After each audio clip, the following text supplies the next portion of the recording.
Assalamualaikum warahmatullahi wabarakatuh. Bapak, Ibu, saudara-saudara sebangsa setanah air, pagi tadi saya telah memimpin rapat terbatas secara virtual tentang Undang-Undang Cipta Kerja bersama jajaran pemerintah dan para gubernur. Dalam undang-undang tersebut terdapat 11 klaster yang secara umum bertujuan untuk melakukan reformasi struktural dan mempercepat transformasi ekonomi. Adapun klaster tersebut adalah urusan penyederhanaan perizinan, urusan persyaratan investasi, urusan ketenagakerjaan, urusan pengadaan lahan, urusan kemudahan berusaha, urusan dukungan riset dan inovasi, urusan administrasi pemerintahan, urusan pengenaan sanksi, urusan kemudahan pemberdayaan dan perlindungan UMKM, urusan investasi dan proyek pemerintah, serta urusan kawasan ekonomi. Dalam rapat terbatas tersebut, saya tegaskan mengapa kita membutuhkan Undang-Undang Cipta Kerja. Pertama, setiap tahun ada sekitar 2,9 juta penduduk usia kerja baru, anak muda yang masuk ke pasar kerja, sehingga kebutuhan atas lapangan kerja baru sangat-sangat mendesak. Apalagi di tengah pandemi, terdapat kurang lebih 6,9 juta pengangguran dan 3,5 juta pekerja terdampak pandemi COVID-19. Dan sebanyak 87% dari total penduduk bekerja memiliki tingkat pendidikan setingkat SMA ke bawah, di mana 39% berpendidikan sekolah dasar. Sehingga perlu mendorong penciptaan lapangan kerja baru, khususnya di sektor padat karya. Jadi, Undang-Undang Cipta Kerja bertujuan untuk menyediakan lapangan kerja sebanyak-banyaknya bagi para pencari kerja serta para pengangguran. Kedua, dengan Undang-Undang Cipta Kerja akan memudahkan masyarakat, khususnya usaha mikro kecil, untuk membuka usaha baru. Regulasi yang tumpang tindih dan prosedur yang rumit dipangkas. Perizinan usaha untuk usaha mikro kecil (UMK) tidak diperlukan lagi, hanya pendaftaran saja. Sangat simpel. Pembentukan PT atau perseroan terbatas juga dipermudah. Tidak ada lagi pembatasan modal minimum. Pembentukan koperasi juga dipermudah. Jumlahnya hanya 9 orang saja. Koperasi sudah bisa dibentuk. Kita harapkan akan semakin banyak koperasi-koperasi di tanah air. UMK, usaha mikro kecil yang bergerak di sektor makanan dan minuman. Sertifikasi halalnya dibiayai pemerintah, artinya gratis. Izin kapal nelayan penangkap ikan misalnya, hanya ke unit kerja Kementerian KKP saja. Kalau sebelumnya harus mengajukan ke Kementerian KKP, Kementerian Perhubungan, dan instansi-instansi yang lain, sekarang ini cukup dari unit di Kementerian KKP saja.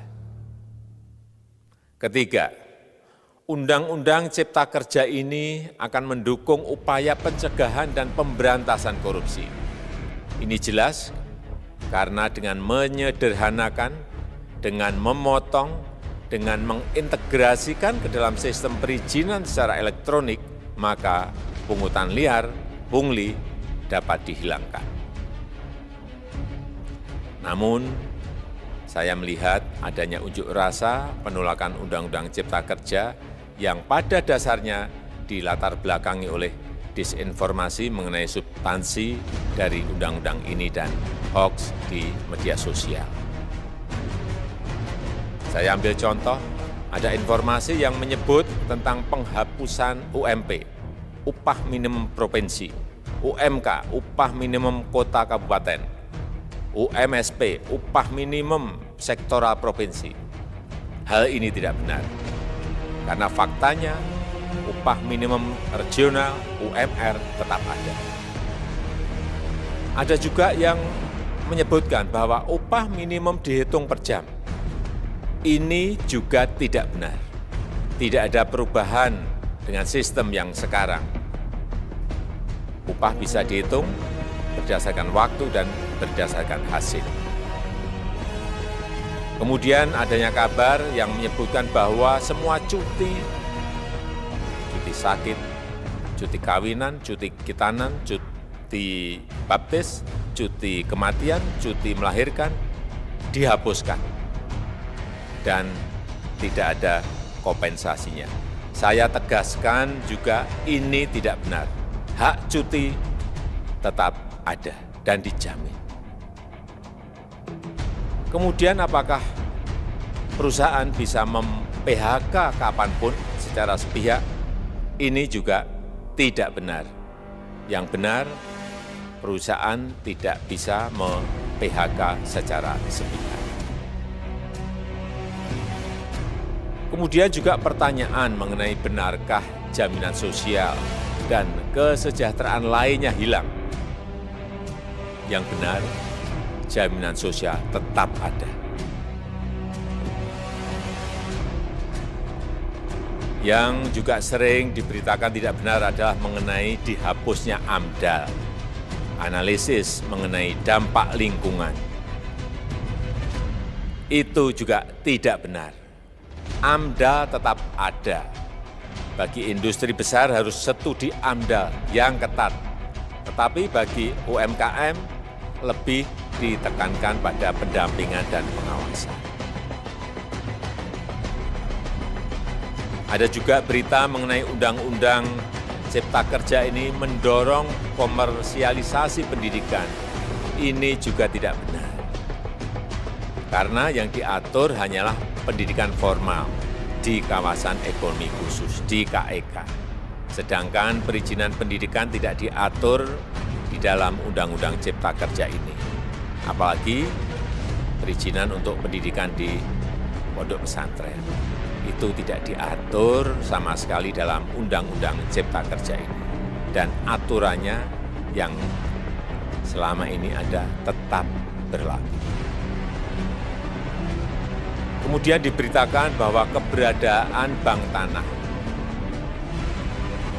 Bank tanah ini diperlukan untuk menjamin kepentingan umum, kepentingan sosial, kepentingan pembangunan nasional, pemerataan ekonomi, dan konsolidasi lahan serta reforma agraria. Ini sangat penting untuk menjamin akses masyarakat terhadap kepemilikan tanah, kepemilikan lahan, dan kita selama ini tidak memiliki bank tanah. Saya tegaskan juga bahwa Undang-Undang Cipta Kerja ini tidak melakukan resentralisasi kewenangan dari pemerintah daerah ke pemerintah pusat. Tidak ada. Perizinan berusaha dan pengawasannya tetap dilakukan oleh pemerintah daerah sesuai dengan NSPK, norma, standar, prosedur, dan kriteria yang ditetapkan pemerintah pusat. Ini agar dapat tercipta standar pelayanan yang baik di seluruh daerah, dan penetapan NSPK ini dapat nanti akan diatur di dalam PP atau peraturan pemerintah. Selain itu, kewenangan perizinan untuk non-perizinan berusaha tetap ada di Pemda, sehingga tidak ada perubahan. Bahkan kita melakukan penyederhanaan, melakukan standarisasi jenis dan prosedur berusaha di daerah. Dan perizinan berusaha di daerah diberikan batas waktu. Ini yang penting di sini. Jadi ada service level of agreement. Permohonan perizinan dianggap disetujui bila batas waktu telah terlewati. Saya perlu tegaskan pula bahwa Undang-Undang Cipta Kerja ini memerlukan banyak sekali peraturan pemerintah atau PP dan peraturan presiden atau Perpres. Jadi setelah ini akan muncul PP dan Perpres yang akan kita selesaikan paling lambat 3 bulan setelah diundangkan. Kita pemerintah membuka dan mengundang masukan-masukan dari masyarakat dan masih terbuka usulan-usulan dan masukan dari daerah-daerah. Pemerintah berkeyakinan melalui Undang-Undang Cipta Kerja ini jutaan pekerja dapat memperbaiki kehidupannya dan juga penghidupan bagi keluarga mereka. Dan kalau masih ada, jika masih ada ketidakpuasan terhadap Undang-Undang Cipta Kerja ini, silahkan mengajukan uji materi atau judicial review melalui MK, Mahkamah Konstitusi. Sistem ketatanegaraan kita memang mengatakan seperti itu. Jadi, kalau masih ada yang tidak puas dan menolak, silahkan diajukan uji materi ke MK. Saya rasa itu yang bisa saya sampaikan pada kesempatan yang baik ini. Terima kasih. Wassalamualaikum warahmatullahi wabarakatuh.